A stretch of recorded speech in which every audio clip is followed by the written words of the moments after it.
gave me strength. Wanted to give up, but God gave me strength.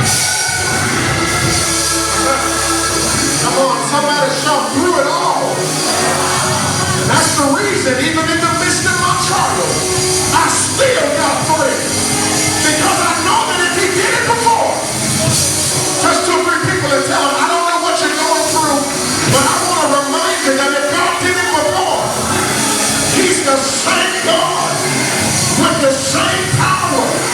Is there anybody in the room that can take 30 seconds, put your hands together, put your feet on the floor, and shout out, oh God, I pray.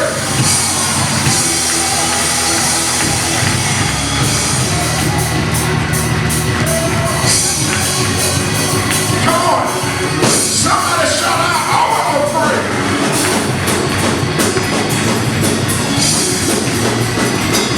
When I think of his goodness,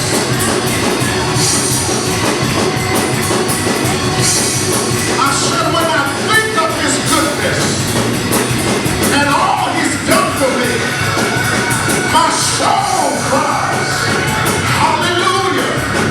I thank God for saving.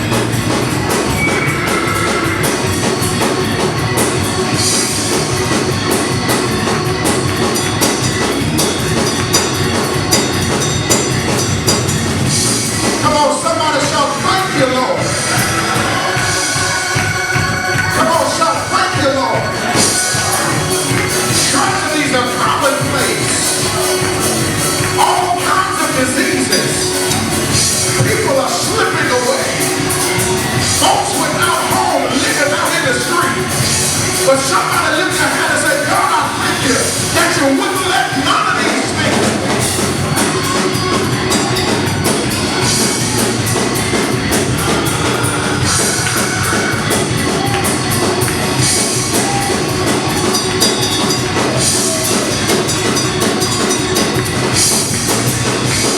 It could have been me, no doors, with no food and no clothes, all left alone, without one friend, I'm just another number with the tragedy, but you didn't see me, so let none of these things be. Cause every day by your power, you keep on keeping me. I want to say thank you, Lord, for all you've done for me.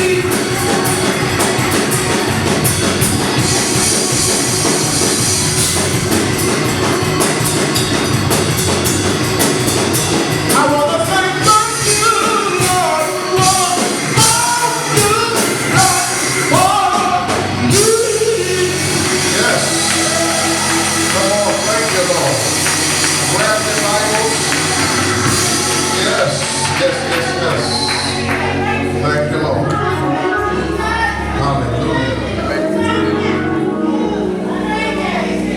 Old Testament book of Joshua.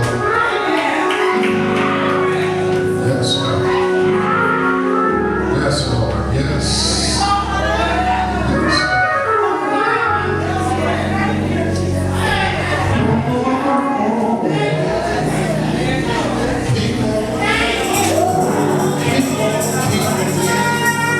And I want to say,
1. Amen. Beginning at verse number 1.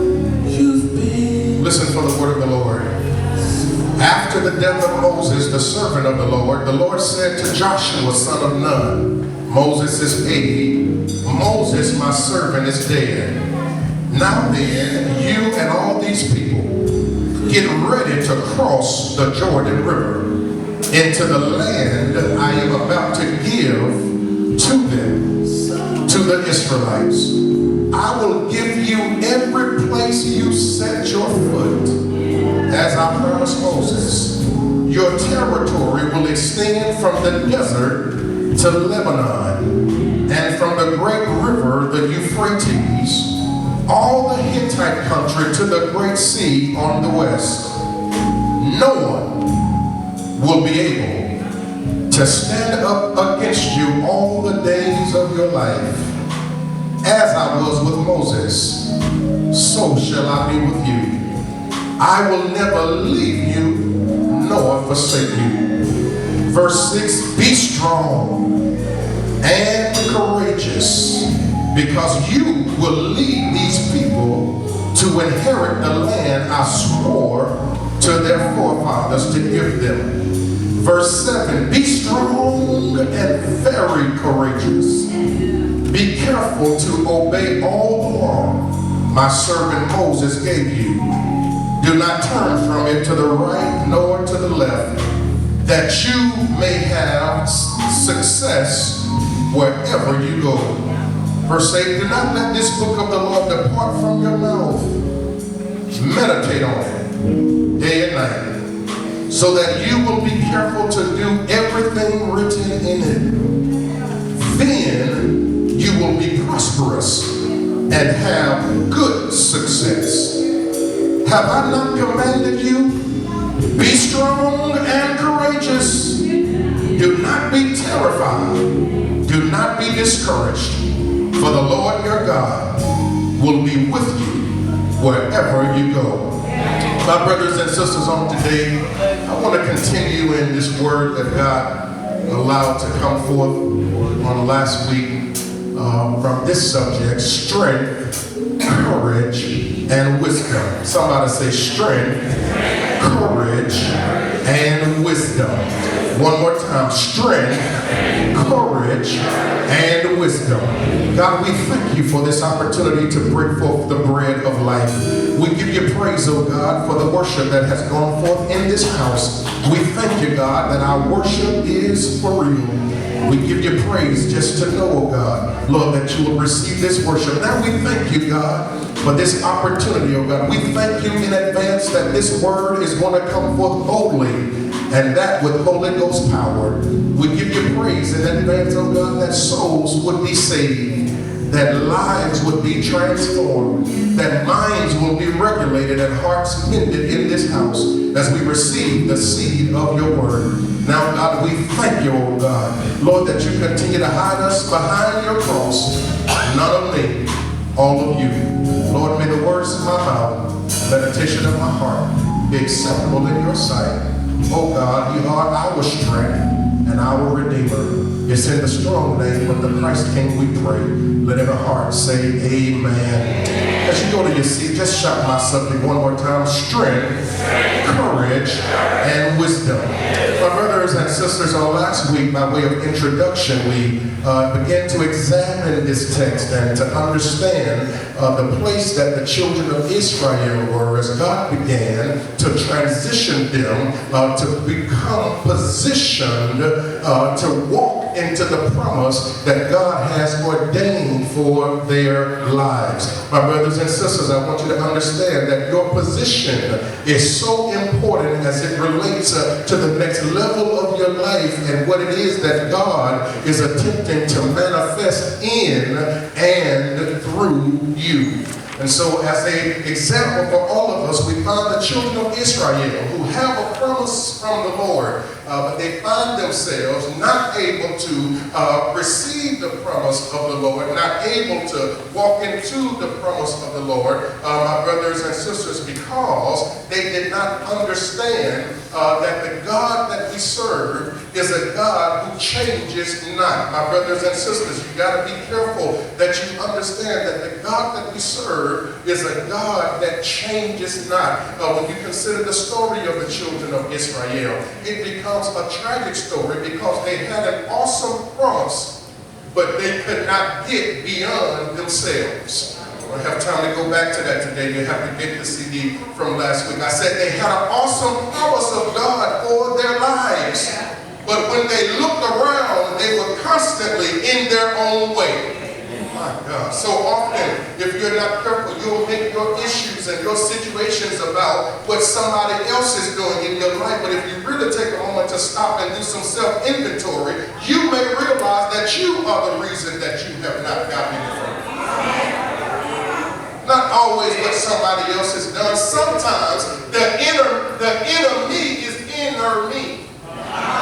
Oh, let me say that again. I said sometimes the inner me is inner me.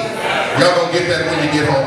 And so they had an awesome promise of God to go into a land filled with milk and honey. Can you understand, my brothers and sisters, what it must have been like to be slaves, indentured servants at the hand of Pharaoh, having to endure that indentured servanthood for so long that they have forgotten what it was like to have excess. They forgot what it was like to have plenty. I believe there's some people in the building, the enemy been working on you so bad, you don't even expect great anymore.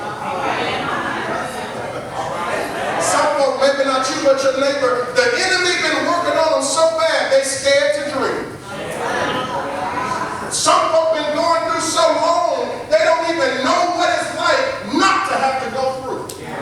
They have forgotten, my brothers and sisters, the benefit of God in their lives because of slavery. But here it is, God begins to come to them and say, not only am I going to free you from slavery, but I'm going to take you into a land that's flowing with milk and honey. God Almighty, God says, not only am I going to deliver you from your oppressors, but I'm going to make you rich in the process. How they going to make it? He makes them a promise, but they're getting in their own way. The issue with this, my brothers and sisters, become interesting because God has now ordained a new level of leadership with the children of Israel because they had so much that was baked into them that they could not flow in the transition of God, even though God had been real good to them. Oh God, I pray me through this morning. Isn't it interesting that after all God had done for them, they now find themselves in an in-between place. I'll catch you in just a moment. They find themselves in an in-between place. Somebody say in-between. God delivers them out of the hands of Egypt. But he allows them to spend time in the wilderness before they go into their promised land. I said they're not in Egyptian slavery, but they're not in the promised land. They're not here anymore, but they also not there. Touch your neighbor and say, neighbor, do you know anything about what it's like to be in between? I'm not what I used to be, but I am everything that God wants me to be. Touch a neighbor and tell him I'm in between. I ain't received my promise, but I'm also not in slavery. They are in between. Look at your neighbor and tell him, neighbor, you got to be careful of your in-between state. You got to know how to manage your in-between state. The issue is that a lot of people don't know how to manage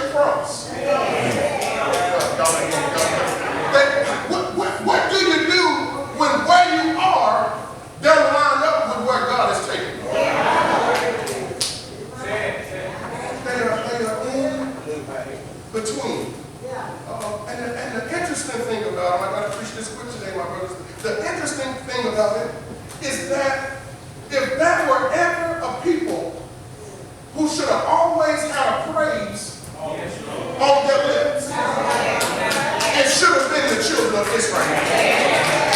I mean, if there were ever a people who should have always known that whatever God says, you can take it to the bank, it should have been the children of Israel.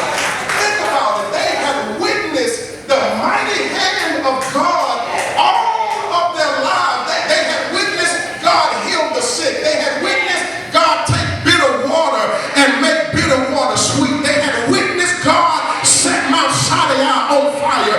They had witnessed God shake the ground. They had witnessed God as a pillar of fire by night and a shade by day. They had witnessed God sit down manna from heaven. Can you imagine what it was like? Every morning you wake up and there's provision for you all around. Every time you open up your eyes, you got food on the table. Not only that, saints, the children of Israel have been in the wilderness for 40 years, and the Bible says they looked down at their feet and realized they had on the same sandals for 40 years because God didn't let them wear out. Can I see the hand of 15 people in this building who knows that God is a keeper? Is there anybody here that can jump on your feet, slap your neighbor a high five, and tell them, I've seen God in my own life. I've seen it work for myself. Somebody right now is existing because of the providence of God. Somebody ain't worked and God knows when, but you ain't missed no meal. Somebody ain't had enough for a long time, but God is sustaining you. Look down at your feet and say, I just thank God that I got shoes on my feet. Y'all sit down. You make me nervous. If anybody had a praise, it should have been them. And first Mount Pleasant, I wonder, is there somebody that can just give God a praise right now? Because you know that if He kept you up to this point, the same God has the same power to sustain you. I don't know what tomorrow is going to bring, but I know who owns tomorrow. Is there anybody in the building that'll shout, God, I thank you for keeping me? Ooh, somebody shout, He's a mighty good keeper.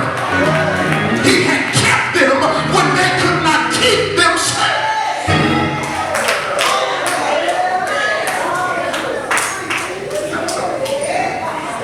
When they couldn't keep themselves, made ways out of nowhere, opened doors that no man could shut, allowed them to see His mighty right hand, and yet they found themselves exhibiting adolescent behavior.